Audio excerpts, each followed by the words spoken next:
خداوند کی زندہ اور پاک کلام میں سے استثنا کی کتاب اس کا 5واں باب۔ پھر موسیٰ نے سب اسرائیلیوں کو بلوا کر ان کو کہا، اے اسرائیلیوں، تم ان آئین اور احکام کو سن لو جن کو میں آج تم کو سناتا ہوں، تاکہ تم ان کو سیکھ کر ان پر عمل کرو۔ خداوند ہمارے خدا نے حورب میں ہم سے ایک عہد باندھا۔ خداوند نے یہ عہد ہمارے باپ دادا سے نہیں بلکہ خود ہم سب سے جو یہاں آج کے دن جیتے ہیں باندھا۔ خداوند نے تم سے اس پہاڑ پر روبرو آگ کے بیچ میں سے باتیں کی۔ اس وقت میں تمہارے اور خداوند کے درمیان کھڑا ہوا تاکہ خداوند کا کلام تم پر ظاہر کروں، کیونکہ تم آگ کے سبب سے ڈرے ہوئے تھے اور پہاڑ پر نہ چڑھے۔ تب اس نے کہا، خداوند تیرا خدا جو تجھ کو ملک مصر یعنی غلامی کے گھر سے نکال لایا میں ہوں۔ میرے آگے تو اور معبودوں کو نہ ماننا، تو اپنے لیے کوئی تراشی ہوئی مورت نہ بنانا، نہ کسی چیز کی صورت بنانا جو اوپر آسمان میں یا نیچے زمین پر یا زمین کے نیچے پانی میں ہے۔ تو ان کے آگے سجدہ نہ کرنا اور نہ ان کی عبادت کرنا، کیونکہ میں خداوند تیرا خدا غیور خدا ہوں، اور جو مجھ سے عداوت رکھتے ہیں ان کی اولاد کو تیسری اور چوتھی پشت تک باپ دادا کی بدکاری کی سزا دیتا ہوں، اور ہزاروں پر جو مجھ سے محبت رکھتے اور میرے حکموں کو مانتے ہیں رحم کرتا ہوں۔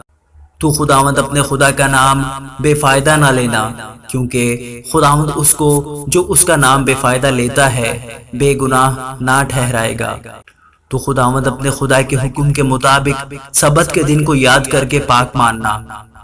6 دن تک تو محنت کر کے اپنا سارا کام کاج کرنا، لیکن 7واں دن خداوند تیرے خدا کا سبت ہے۔ اس میں نہ تو کوئی کام کرے، نہ تیرا بیٹا، نہ تیری بیٹی، نہ تیرا غلام، نہ تیری لونڈی، نہ تیرا بیل، نہ تیرا گدھا، نہ تیرا اور کوئی جانور، اور نہ کوئی مسافر جو تیرے پھاٹکوں کے اندر ہو، تاکہ تیرا غلام اور تیری لونڈی بھی تیری طرح آرام کریں۔ اور یاد رکھنا کہ تو ملک مصر میں غلام تھا، اور وہاں سے خداوند تیرا خدا اپنے زور آور ہاتھ اور بلند بازو سے تجھ کو نکال لایا۔ اس لیے خداوند تیرے خدا نے تجھ کو سبت کے دن کو پاک ماننے کا حکم دیا۔ اپنے باپ اور اپنی ماں کی عزت کرنا، جیسا خداوند تیرے خدا نے تجھے حکم دیا ہے، تاکہ تیری عمر دراز ہو، اور جو ملک خداوند تیرا خدا تجھے دیتا ہے اس میں تیرا بھلا ہو۔ تو خون نہ کرنا، تو زنا نہ کرنا، تو چوری نہ کرنا، تو اپنے پڑوسی کے خلاف جھوٹی گواہی نہ دینا، تو اپنے پڑوسی کی بیوی کا لالچ نہ کرنا، اور نہ اپنے پڑوسی کے گھر یا اس کے کھیت یا غلام یا لونڈی یا بیل یا گدھے یا اس کی کسی اور چیز کا خواہاں ہونا۔ یہی باتیں خداوند نے اس پہاڑ پر آگ اور گھٹا اور ظلمت میں سے تمہاری ساری جماعت کو بلند آواز سے کہیں، اور اس سے زیادہ اور کچھ نہ کہا، اور انہی کو اس نے پتھر کی 2 لوحوں پر لکھا اور ان کو میرے سپرد کیا۔ اور جب وہ پہاڑ آگ سے دہک رہا تھا اور تم نے وہ آواز اندھیرے میں سے آتی سنی، تو تم اور تمہارے قبیلوں کے سردار اور بزرگ میرے پاس آئے، اور تم کہنے لگے کہ خداوند ہمارے خدا نے اپنی شوکت اور عظمت ہم کو دکھائی، اور ہم نے اس کی آواز آگ میں سے آتی سنی۔ آج ہم نے دیکھ لیا کہ خداوند انسان سے باتیں کرتا ہے تو بھی انسان سنتا رہتا ہے۔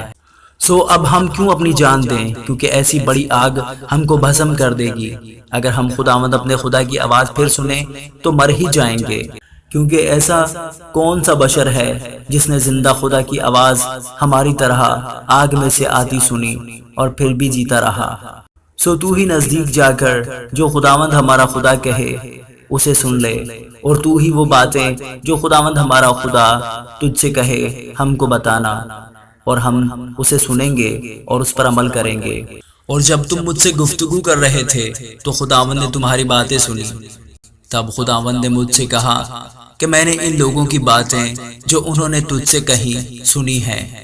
جو کچھ انہوں نے کہا ٹھیک کہا، کاش ان میں ایسا ہی دل ہو تاکہ وہ میرا خوف مان کر ہمیشہ میرے سب حکموں پر عمل کرتے، تاکہ سدا ان کا اور ان کی اولاد کا بھلا ہوتا۔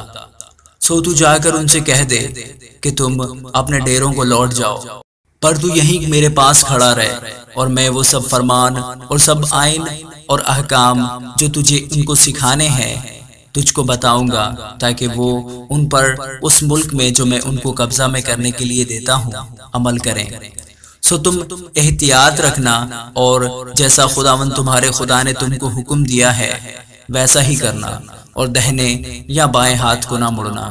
تم اس سارے طریق پر جس کا حکم خداوند تمہارے خدا نے تم کو دیا ہے چلنا، تاکہ تم جیتے رہو اور تمہارا بھلا ہو، اور تمہاری عمر اس ملک میں جس پر تم قبضہ کرو گے دراز ہو۔ آمین۔